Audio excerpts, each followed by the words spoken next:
What up, TheMADScientist7890 MVPScheer.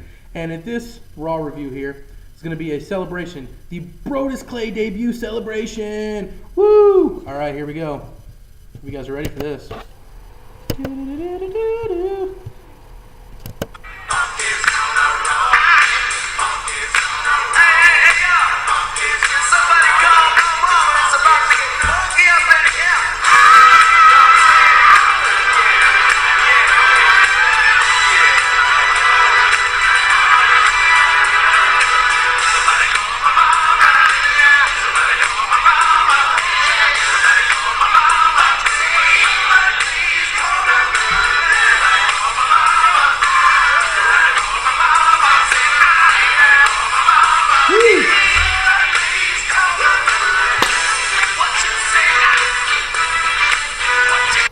All right. That was too much. It's good. It's good stuff. Celebrating with the Sunday Brodus Clay debut. All right. That's how excited we were. Ladies and gentlemen, here we go for the Raw review. Start off Raw. Kane comes out blabbering randomly. Nobody really knows what he's talking about. Talking about Cena, hate, some other crap. Whatever. Then Cena comes out. They brawl a little bit. And then Kane disappears. What do you think about that? Stupid. I want to mention. I don't really like this Kane John Cena thing. I think it's really stupid. I mean, I think I like it. This whole embrace the hate thing. I just don't care enough for Kane to care enough for this feud. I mean, it's not really attracting my. It's like they're kind of trying really hard to push it, but it's not doing much for me. It's not working for me. I can see where you're coming from with that, but it's interesting because they're not doing anything. Like, they haven't. These two guys have like never feuded with each other. So it's interesting because Cena's not in the main event picture. Kane's renewed. He's kind of got this eerie gimmick about him again, and it's kind of just something interesting because it's different. People have been asking for something different, and it's different. I mean, I think it was better when just it didn't happen. I don't know about that. I like it. I do. I want to mention about this Raw. I personally thought this was one of the best Raws in like the last 4 months. I enjoyed it. Thought it was entertaining. Thought the match quality for most of this was pretty good. Not amazing, but pretty good. He doesn't think it's near as good as I thought it was. That was okay. But I thought it was great. I enjoyed it. So next we got the first match. Numero uno. Sheamus and Santino Marella versus Wade Barrett and Jinder Mahal. Short. Basically made Jinder Mahal look crappy by. There's kind of nothing, man. Like, why does Santino keep getting over with the Cobra? I don't know. It's like it's the deadliest move ever. He's been putting people away with that. It's just that to the face. Like, I just did that. I mean, I think you hit me harder than. You hit me pretty hard in the side of the head. I didn't hit you that hard in the side of the head. I mean, you hit me. But would that ever knock you out? I mean, no. Would you ever not be able to kick out of just one? It's like the Kali Claw and the Umaga Thumb. They were bigger people. True. Santino was just hitting them in the forehead. Oh. It's a dumb move. It is. It's a really bad.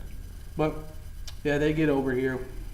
Nothing else, but I mean, it was that match. It was what it was. We had the backstage segment with just Miz and Johnny Ace, everyone's favorite. Miz trying to get protection from R-Truth.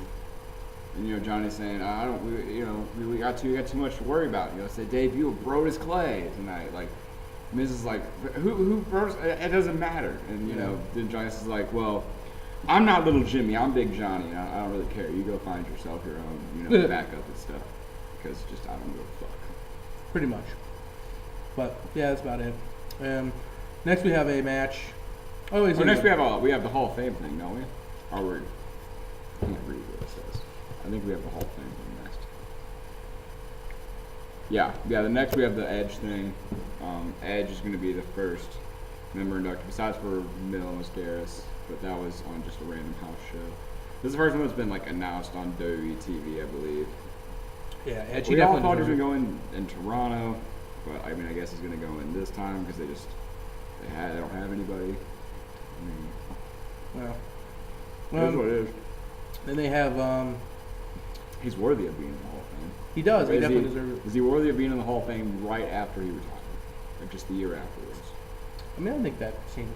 If he's does that mean they're running out of big time people to put in the Hall? Because the first two things they've announced are pretty freaking big. Yeah, I think there's a possibility that Trish might go in next year. I can see that, but would she be the main event attraction of it? No, I think Edge is the main event attraction this year, obviously. Well, I mean, next year. Next year, If you say Trish is going to go in next year, I mean... I think she'll be an attraction, but I don't think she'll be the main one. But, I don't know. Kind of like Abdul the Butcher. Ew. Next we got Kofi Kingston versus Daniel Bryan. Daniel Bryan playing up this heel character really good. He's not even really heel. He kind of... We forgot something. We forgot the Zack Ryder thing with Eve. When was that? Right before it was right before that. He was talking to his dad, or whatever, about how he was going to beat up Kane, which we know wasn't going to happen. Oh, yeah. And then Eve's like, oh, yeah. We should go, yeah. He's like, we should go out after, because he's like, I don't have a match until next week against Jack Swagger for the United States title, which they really built up with a commercial. Like, they built it like it was going to be huge. And Eve's like, oh, yeah, I will go out after my match. So he was all excited about that. Then we had Casey and Bryan. Continue. Yeah. But it was a big part of the story, though. It was. There's a lot of storyline stuff tonight that I actually really enjoyed. Yeah, short match here, fun. Daniel Bryan got over clean, won. I loved the finish. I loved the whole jumping off the ropes, catching him with the belt. Yeah, I thought that was great. Kingston missing and Bryan just put him right with the belt. Definitely showing off here, Daniel Bryan. Did you enjoy that finish more than the Cody Rhodes finish? I did, and I think it makes sense now because now he's going to possibly be heel, but they're really playing it like Daniel Bryan doesn't think he's heel. Daniel Bryan's heel turn might be one of the greatest angles in wrestling TV today. I'm really enjoying this. I watched all of SmackDown, all of last week's SmackDown, just to show you Bryan versus Big Show. I watched the entire thing, and I'm not like for the first time in like 4 or 5 years, and I'm not gonna lie, I was entertained by most all of it. Yeah. It had some good stuff going on. The best thing was the whole, just the Daniel Bryan segments were the best part. And you can obviously tell, the great thing about Daniel Bryan is he acts like he thinks he's a face, but he's out there like cheering for himself way too much, which is going to turn him heel. Mm-hmm. And that's the whole point of it. Like the whole cheap win against Mark Henry, and then, you know, what happened, you can explain it. What happened after the match, like he was like, oh, I'm so sorry, Big Show, I didn't mean for that match to end that way. I'll fight you anytime. And Big Show's like, yeah, it's going to be a no DQ, no count-out match next week on SmackDown. And then Daniel Bryan looked hesitant, and then he shook his hand. That. Like Daniel Bryan was the absolute shit, and he knew he was going to win. No. It was very, very well booked together in Daniel Bryan. Those of you who know Daniel Bryan in Ring of Honor know exactly how he plays a heel, and this is kind of how he plays. It makes me think Mark Henry's going to come out there and just beat the shit out of Big Show. It's no DQ, and that's how I won again. Now, here we go. The next part, right here.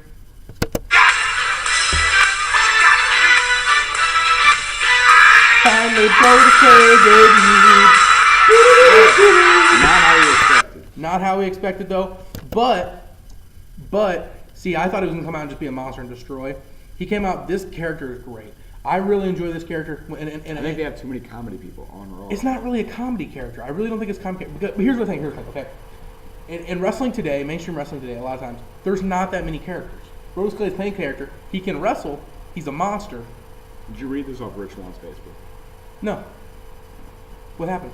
Just never mind. Just Rich Swan made a Facebook update like how we need more characters in the business. We don't need people that are just, you know, think they're badass, just come out and destroy people like monsters. He was commenting on the whole Brodus. I actually been saying that the mainstream wrestling's needed characters for the last like 6 months. It does, but does every one of we already have Ryder, Santino, and Brodus Clay gonna be a faction? Just funny people? They're not. Santino's the only one that really plays a funny character. Zack Ryder tries really hard. But he definitely can wrestle, and he's over. Brodus Clay was over. Well, Santino can wrestle too. I mean. Yeah, but he doesn't play the character like he can. Brodus Clay was major over. The crowd was into it. They were the dancers. They were into this music. I like 401 Mania's thing where it says winner Brodus Clay, loser any chance Brodus Clay have ever had of being a draw. That's pretty funny. Nice. That's kind of how I feel about it. Next we got Zack Ryder brushing his teeth backstage, and I guess some people didn't catch it. I caught it. Kane was in the mirror, and then Zack Ryder was like looking around, like all creeped out, and he ran out of there real fast. And then the Miz trying to talk to the Colognes in the best part. Rosa Mendez. Yeah. Best part. Just we don't know what she really said, but it was hot. Yeah. That's all I got. Yeah. Next we got CM Punk versus Jack Swagger, the best match on the show. Almost just as good. I mean, I would probably say just as good. Just as good as the Dolph match. I'm telling you, people out there are saying, no. CM Punk ain't the best wrestler in the world. He's not having the best matches on every Raw with everybody. That was pretty good. It was probably just as good as this Ziggler match. The ending was kind of weird, but I think it was a storyline because at the start of the match, he was trying to be like the fair guy. He was like, Punk, if you win this, you know, Vicky Guerrero and Jack Swagger won't be at ringside during Dolph Ziggler's match. And Ziggler, you're going to face Cena tonight. So he was, and you know, he's trying to be impartial. He stopped Dolph Ziggler from interfering in the match. You know, he was like, that's the thing. I like it because it's intriguing. John Laurinaitis is playing like both sides of the GM role, like face and heel.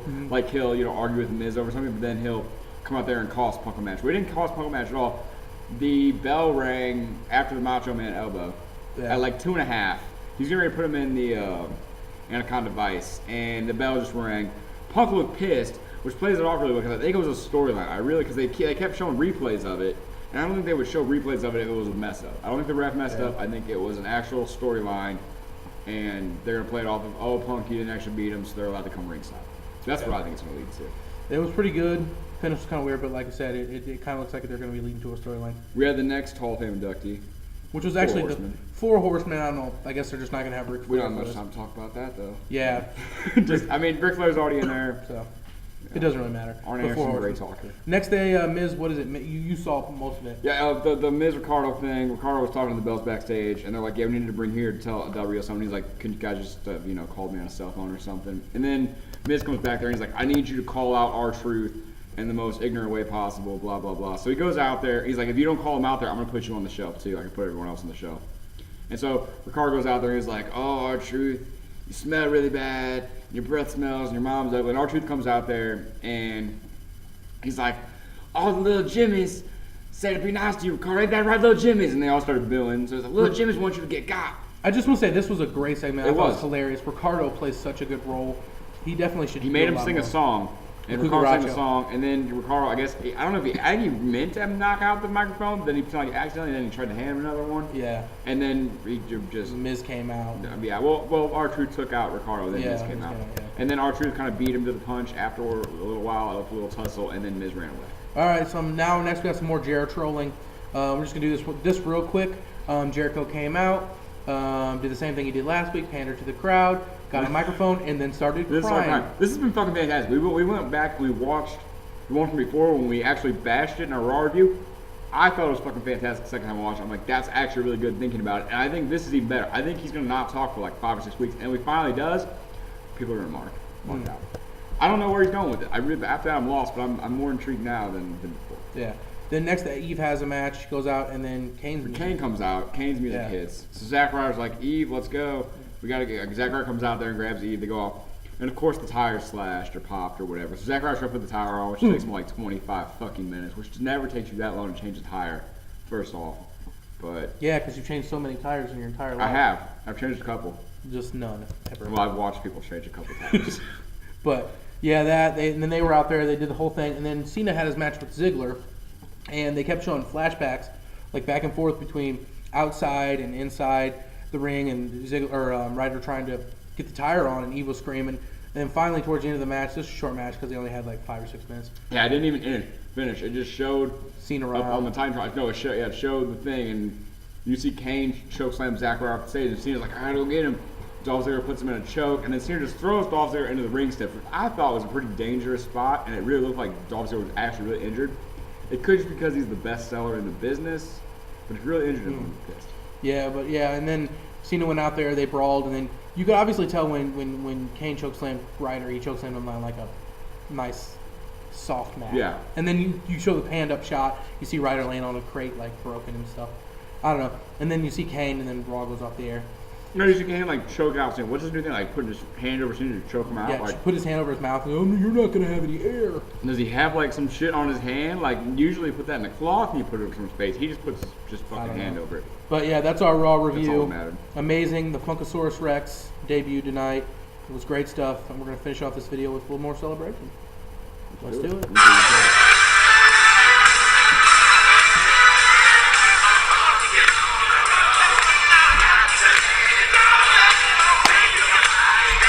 I'm the Mad Scientist. I'm the MVPScheer. And we are RF here for Express Wrestling. Get funky in this bitch. Funky. We're out of here. Peace.